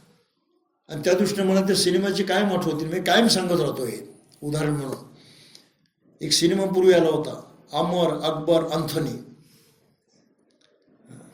कोणाच्या लक्षात असेल तर पहा. एकाच आईबाबाची 3 मुलं, एक हिंदू कुटुंबामध्ये, एक मुसलमान कुटुंबामध्ये, एक ख्रिश्चन कुटुंबामध्ये वाढतात, लहानची मोठी होतात. म्हणून त्या तिघांचा धर्म कोणता झाला, ज्या कुटुंबात राहिले त्याचा धर्म झाला. म्हणून त्यांची नाव आहे ते अमर अकबर अँथोनी. आता त्या चित्रपटानं फार मोठा संदेश दिला की जन्मानं कोणी घडत नाही, जन्मानं त्याला कोणाला धर्मही लाभत नाही, जातही लाभत नाही, तो खोटेपणा आहे. तो चित्रपट पाहून किती लोकांना ती अक्कल आली सांगा मला. साधा प्रश्न आहे ना. आणि आजही बौद्ध जेव्हा आपल्या मुलाबाळांना जन्मानं बौद्ध म्हणतात तेव्हा काय म्हणायचं, हे खरंच बाबासाहेबांच्या त्या प्रज्ञा सूर्याचे वारस आहेत का? एवढं अज्ञान घेऊन नाही. चीड आणणारी गोष्ट आहे, संतापजनक गोष्ट आहे की आम्ही बाबासाहेबांची पासून काहीही घेतलं नाही. आम्ही आजही हिंदूंना मानत राहिलो, त्यांच्या परंपरेला मानत आलोय, त्यांच्या तत्वांना मानत आलेलो आहोत. आणि बौद्धिक गुलामगिरी आजही आम्ही सोडायला तयार नाही. म्हणून वन अँड ऑल जो सारेच आंबेडकराईट जन्मानं बुद्धिस्ट म्हणतात. दीक्षा सोडून दिली त्यांनी, कर्माचा मार्ग सोडून दिला, जन्माच्या मार्गावरती ते वावरतात. आणि म्हणून एवढं मागासलेपणा आहे. तुम्ही कुठेच नाही. कर्म केल्याशिवाय साध्य होत नाही. योग्यता प्राप्त केल्याशिवाय तुम्ही त्या स्थितीस पोचू शकत नाही. योग्यता प्राप्त करण्याचा कर्माचा मार्ग आम्ही कधी स्वीकारला नाही. आम्ही आपल्या पोराबाळांना सुद्धा जन्मानं बौद्ध म्हणायला लागलो. हे किती भयंकर चूक केलेली आहे, किती भयंकर. आणि ती चूक आजच आमच्या लक्षात येत नसेल तर आपल्याला म्हणायचं काय. म्हणून मला साऱ्या आंबेडकरी समाजाची अत्यंत कीव वाटते. पूर्वी चीड यायची फार, आता चीड गेली. आता कीव येते की करायचं काय लोकांना. हे नुसतेच मिरवतात आणि जगाला उपदेश करतात, पण स्वतःच्या पायाखाली काय ते पहा ना. ज्ञान प्रकाशाची भाषा करतात आणि स्वतःच्या खाली अंधारच अंधार. ही परिस्थिती आहे समाजाची, ताबडतोब बदलली पाहिजे. नामांतर धर्मांतर जिद्दीनं झालं पाहिजे. या देशामध्ये माणसाच्या मनामध्ये एकच तत्व रुजवण्याची आज गरज आहे. कर्मानं मनुष्य घडतो, कर्माने परिणाम होतो, कर्माची फळं होतात, जन्माचा काही संबंध नाही. हे सर्वात मोठं अज्ञान जे ब्राह्मणांनी पेरलेलं आहे, त्या अज्ञानाविरुद्ध लढण्याची, ते नाकारण्याची आणि ते फेटाळून लावण्याची कुवत जर आमच्यामध्ये नसेल तर आम्हाला आंबेडकराईट म्हणण्याचाही अधिकार नाही. बौद्ध तर नाहीच नाही, पण आम्ही आंबेडकरांचे अनुयायी असं सुद्धा म्हणण्याचा अधिकार नाही, असं माझं स्पष्ट मत आहे. का विचार करून आपण हे खरं आहे की खोटं आहे ते. ह्या प्रकरणामध्ये बाबासाहेबांनी तेच सांगितलं. त्या ब्राह्मणाची हजेरी घेतली. अरे तू कुठे आहेस इथे? ब्राह्मण म्हणतोस तर तू करत तर काहीच नाहीस आणि तरी ब्राह्मण म्हणतोस. मग पुढे म्हटलेलं आहे हा देवसदृश्य ब्राह्मण होतो. पुढे त्यांनी सांगितलेलं आहे तिसरा प्रकार जो आहे तो बंधनयुक्त ब्राह्मण. बंधनयुक्त ब्राह्मण याचा अर्थ की साऱ्या सांसारिक बंधनामध्ये अडकलेला, साऱ्या व्यवहारामध्ये अडकलेला, कुशल काही करतच नाही, शुद्ध काही करतच नाही, सारं व्यावहारिक जीवन, सांसारिक जीवन यामध्ये गुरफटून गेलेला. आणि ह्या अवस्था ज्या आहेत प्राप्त करण्याच्या, त्या अवस्था प्राप्त न करणारा तो बंधनयुक्त आहे. तोही खऱ्या अर्थानं ब्राह्मण नाही. आणि शेवटचा म्हटलं, शेवटचा प्रकार जो आहे तो आहे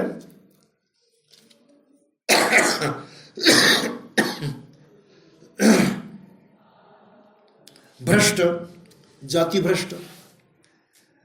जातीभ्रष्ट येतो की जे करायचं ते न करता नेमकं त्याच्या विरुद्ध करत राहतो आहे, विरुद्ध जीवन जगत राहतो आहे. तो आहे त्या स्थानापासून सुद्धा ढळलेला आहे. मग त्या तरुणाला ते विचारतात की तू यापैकी कशामध्ये मोडतोस? द्रोण प्राचीन मंत्र निर्माते, मंत्र उद्गाते, ब्राह्मण ऋषी, ज्यांना आपल्या मंत्राची प्रत्येक ओळ, वाक्य व शब्द अक्षरशः ज्ञात आहे, असे त्यांनी म्हटले आहे की ब्राह्मण 5 प्रकारचे असू शकतात: ब्रह्मसदृश्य, देवसदृश्य, बंधनयुक्त, बंधनभंजक आणि जातीभ्रष्ट. या 5पैकी तो कोणत्या प्रकारचा ब्राह्मण आहेस? संपला. जन्मानं श्रेष्ठ म्हणवण्याचा, ब्राह्मण म्हणवण्याचा विचार मुळासकट संपला. हे याच्यातलं फार महत्वाचं तत्व वाटलं. मग तो ब्राह्मण काय म्हणतो, श्रमण गौतम, जर असे ब्राह्मणाचे प्रकार खरोखर असतील तर निदान आम्ही जातीभ्रष्ट ब्राह्मण तरी नक्की नाही, भ्रष्ट तरी झालो नाही म्हणून. पण श्रमण गौतम, आपले निवेदन अद्भुत आहे. आपण मला उपासक म्हणून स्वीकार करण्याची कृपा करावी, जेणेकरून यावत जीवन आपल्या आश्रयाचा अनुग्रह मला प्राप्त होईल. मग ते सोडून दिलं त्याला. हा मुद्दा जो आहे या ग्रंथामधला, ही प्राचीन भाषा जरा वेगळी आहे, त्या प्राचीन भाषेचा मी वापर केलेला नाही. आधुनिक भाषेमध्ये ते समजावून सांगण्याचा प्रयत्न केलेला आहे. तर त्याचा मुख्य आशय जो आहे कर्मसिद्धांत. म्हणून या धम्मपदामध्ये ही जी गाथा आलेली आहे आणि सुत्तनिपातामध्ये तशी आलेली आहे, कम्मुनावत्तते लोके, सर्व जग जे आहे ते कर्मानुसार चालतं आहे. सर्व मनुष्य प्राणी कर्माचे बांधील आहेत.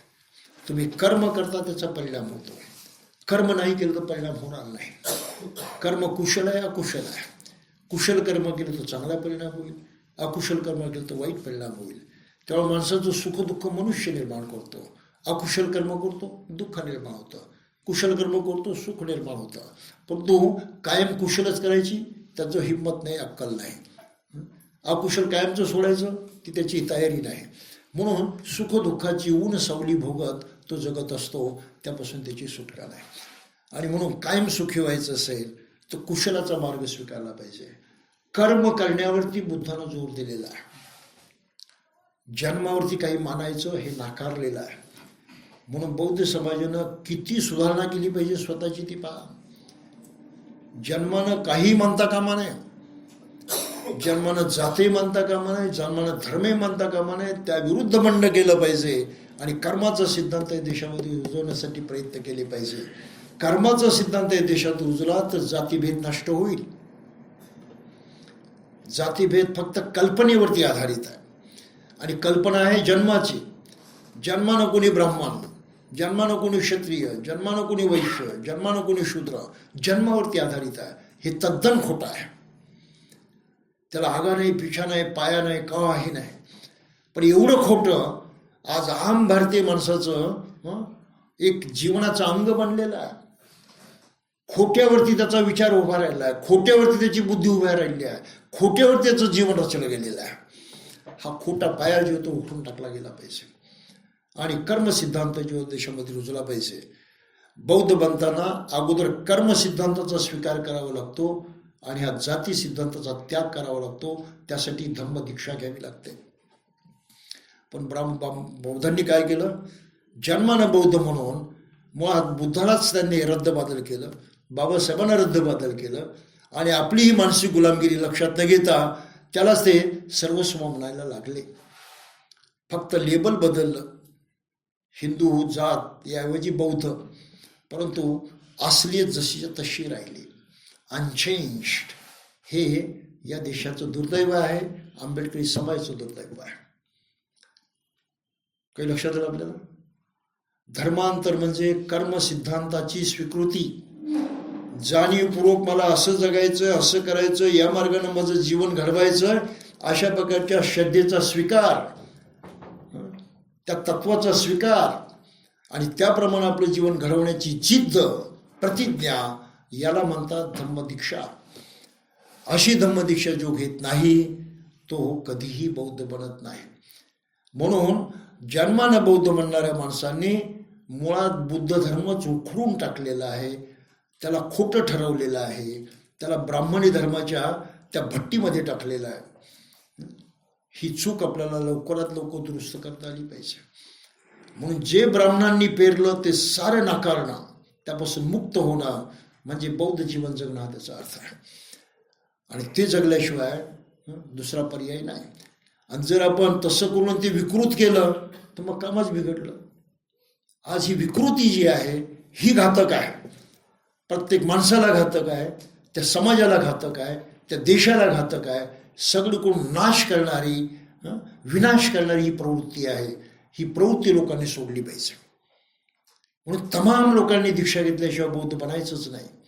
आणि हिंदू धर्माशी आणलेली असलेली सारी बंधनं तोडायची. 5 बंधनं आहेत, ती सांगून आपण समाप्त करू.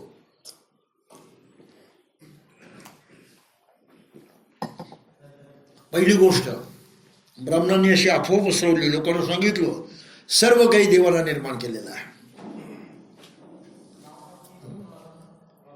बुद्धानं असं सांगितलं की विश्व स्वयंभू आहे, कोणी निर्माण केलेलं नाही. विश्वाचा कोणी निर्माता नाही, करता नाही. म्हणून बुद्धाच्या धर्माला अनिश्वरवादी म्हणतात. आणि बुद्धाचं ते म्हणणं आज लोकांनी सिद्ध केलेलं आहे. सृष्टी स्वतः निर्माण झाली. शास्त्रज्ञ म्हणतात बिग बँग झालं आणि सृष्टी निर्माण झाली. बुद्ध म्हणतात सृष्टी एक्सपांड होते, वाढते, प्रसरण पावते. आपली जी सोलर सिस्टम आहे जिथे आपण राहतो ती सोलर सिस्टम सुद्धा असे एक्सपांड होते असे शास्त्रज्ञ म्हणतात. बुद्धानं असं म्हटलं की युनिव्हर्स हे होतं, कॉन्स्टॅक्ट होतं. तर ते कसं होतं त्याचं संशोधन अलीकडे मोठ्या प्रमाणात पुढे आलेलं आहे. आणि स्टीफन हॉकिन्स यांनी ते पुढे मांडलेलं आहे की विश्वामध्ये ब्लॅक होल्स आहेत, कृष्णविवर आहेत. 1 मैल परिसराचा कृष्णविवर असतो आणि त्यामध्ये सूर्यमालिकेच्या सूर्यमालिका गडप होऊन जातात. सर्व एनर्जी नष्ट होऊन जाते, अंधार अंधार. त्यामुळं कॉन्ट्रॅक्शन होतं विश्वाचं, ते यामधून आता सिद्ध झालेलं आहे. त्याच कृष्णविवरांचा स्फोट होतो, त्याला बिग बँग म्हटलेलं आहे. ही सृष्टीची क्रिया आहे. आणि ही या निसर्गाच्या नियमाप्रमाणे मग प्रत्येक प्लॅनेटवरती, प्रत्येक याच्यावरती जीवसृष्टी वगैरे या साऱ्या गोष्टी निर्माण होतात. हे एलिमेंट्स जे आहेत ते पृथ्वीचे घटक आहेत. आणि त्यामध्ये आणखी तिसरी एनर्जी आहे ज्याला कॉन्शियसनेस म्हटलेलं आहे, जी आता वैज्ञानिकांनी मान्य केलेली आहे. ही कॉन्शियसनेस सजीवांच्या निर्मितीस कारणीभूत होते. हा दुसरा एक महत्त्वाचा सिद्धांत मानला आहे. तर अशा प्रकारे बुद्धाचं म्हणणं की विश्व कोणी रचलेलं नाही, त्याचा कोणी निर्माता नाही, करता नाही, असा ईश्वर वगैरे नाही, हे सिद्ध झालेलं आहे. आणि स्टीफन हॉकिन्सनं तर ते जाहीरही करून टाकलेलं आहे. स्टीफन हॉकिन्सनं ते जाहीरही करून टाकलेलं आहे. बाकी काही कोणाची हिंमत झालेली नाही. आणि जिनिवाला जो एक प्रयोग झाला होता त्या प्रयोगामधून ते सिद्ध झालेलं आहे. पण ते सारंच आपल्याकडे बरंचसं दडपलं गेलेलं आहे. ती माहिती आपल्याकडे काही फारशी प्रसिद्ध झालेली नाही. काही असो, पहिलं बंड बौद्धांनी केलं पाहिजे, निर्माता विश्वावर नाकारला पाहिजे. देवाला निर्माण केल्यावरती विश्वासच ठेवायचा, तो खोटेपणा आहे हे प्रामुख्यानं पुढे मांडलं पाहिजे. आता हे करायचं सोडून जर आमचेच बौद्ध हिंदू देवदेवतांची पूजा अर्चा करत असेल तर काय म्हणायचं? नुसतं त्यांना नावं ठेवून चालायचं नाही. त्यांचं ते अज्ञान आहे, त्यांना मदत केली पाहिजे, त्यातून त्यांना बाहेर काढलं पाहिजे. ते तर राहिलं दूर, आम्ही फक्त त्यांना झोडत राहतो, झोडपत राहतो, नावं ठेवत राहतो, टीका करत राहतो, मदत कोणीच करत नाही. ही परिस्थिती आहे. पहिलं बंधन बौद्धिक बंधन, मानसिक गुलामगिरीचं बंधन, ईश्वरावरती विश्वास. दुसरं बंधन जन्मानं चिकटतं. ब्राह्मणाने फार इंटेलेक्च्युअली केलंय ते, जन्मानं मोठेपण ठरवलं. तिसरं बंधन नामकरणम, जातीवाचक नावं दिली, आडनाव जातीवाचक नावं आहेत आणि त्यामुळं ती सिस्टम पक्की केली की तुम्ही जोपर्यंत ते नाव धरून ठेवलंय तो पण तुमची जात पक्की. तुमचा दुसरा मनुष्य तुमच्याकडे त्या नजरेनं पाहणार. काही लक्षात आपल्याला बदल होणारच नाही. आणि तुम्हाला बदलण्याची अक्कल नाही आली तर तुम्ही बदल करू शकत नाही. म्हणून नामांतर महत्वाचं आहे. जातीवाचक नावं सोडली पाहिजे. ती बौद्धिक गुलामगिरी आहे. नंबर 3. नंबर 4 आहे जातीचा धंदा. आता आधुनिक काळामध्ये सुधारण्यामुळं हे सारं कोलमडलेलं आहे. पण आजही ग्रामीण भागामध्ये काही जातीवाचक धंदे चालूच आहेत ना. आणि विशेषतः वाल्मिकी समाज त्याचा धंदा तर अजून सुटलेलाच नाही. ते त्यातून पूर्णपणे बाहेर पडण्याच्या विचारातही नाही. त्या धंद्याला चिकटून आहे. ही परिस्थिती आहे. अतिशय वाईट परिस्थिती आहे. ते बंद करायला तयार नाहीत. त्यांच्यावरती ऊर्जा नाही. किमान त्यातल्या प्रत्येक बापानं म्हटलं पाहिजे की लाचार होऊन मला हे करावं लागतं आहे, विवशता आहे माझी, पण माझी मुलं या धंद्यामध्ये येता कामा नये. एवढी तरी अक्कल त्यांना आपण शिकवली पाहिजे, तेवढी त्यांची तयारी केली पाहिजे, तर याच्यामध्ये बदल होईल. त्यामुळं जाती टिकवण्यासाठी कारणीभूत झालेले आहेत. आणि गावागावाची वस्तीनिहाय, जातीनिहाय वस्ती, जातीनिहाय मोडले, ही जाती व्यवस्था टिकवण्यास कारणीभूत झालेले आहेत. तेव्हा बाबासाहेब म्हणतात अनायलेशन ऑफ कास्ट, जाती उच्छेद झाला पाहिजे. तो जाती उच्छेद करण्यासाठी या 5 गोष्टी आपल्याला उखडून टाकल्या पाहिजेत. देवावरचा विश्वास उखडून टाकला पाहिजे. जन्मानं मोठेपण ठरतं ते उखडून टाकलं पाहिजे. जातीवाचक नावं उखडून टाकली पाहिजेत. धंदे उखडून टाकले पाहिजेत. आणि जातीनिहाय निस्वास्थ्य जे आहेत त्यांचा विरोध केला पाहिजे. ह्या 5 प्रकारे मनुष्य मानसिक गुलामीमध्ये अडकलेला आहे आणि त्याला बौद्ध समाज अपवाद नाही. तो आजही त्या मानसिक गुलामगिरीमध्ये आहे. तेव्हा बौद्ध होणं चेष्टा नाही बरं. बौद्ध होणं फार चॅलेंज आहे. ते चॅलेंज स्वीकारण्यासाठी आपल्या मनाची तेवढी तयारी करावी लागते. ते क्रांतीचे अंगार आपल्या मनामध्ये फुलावे लागतात, तेव्हा बौद्ध बनता येतं. सुखासुखी जन्मानं बौद्ध म्हणजे त्याला काहीच अर्थ नाही आहे. आणि यामध्ये आपण मागे पडलो, त्यामध्ये या समाजाचं नुकसान झालं, या देशाचं नुकसान झालं. परिवर्तनाची चळवळी जी आहेत या देशामध्ये नष्ट होऊन गेल्या. परिवर्तनाची खरी चळवळ आहे ती या 5 तत्वावरती आधारित आहे. आणि ते बाबासाहेबांचं योगदान आहे. आणि त्या योगदानामुळे त्यांनी घोषणा केली होती की मला भारत बौद्धमय करायचा आहे. भारत बौद्धमय करणं सोपं काम नाही. आणि आज जे बौद्ध म्हणतात त्यांच्यात आवाक्या बाहेरचं काम आहे ते. कारण तेच कशात नाहीत तर दुसऱ्याला बौद्ध करतील कसे, हा वेगळा विषय आहे.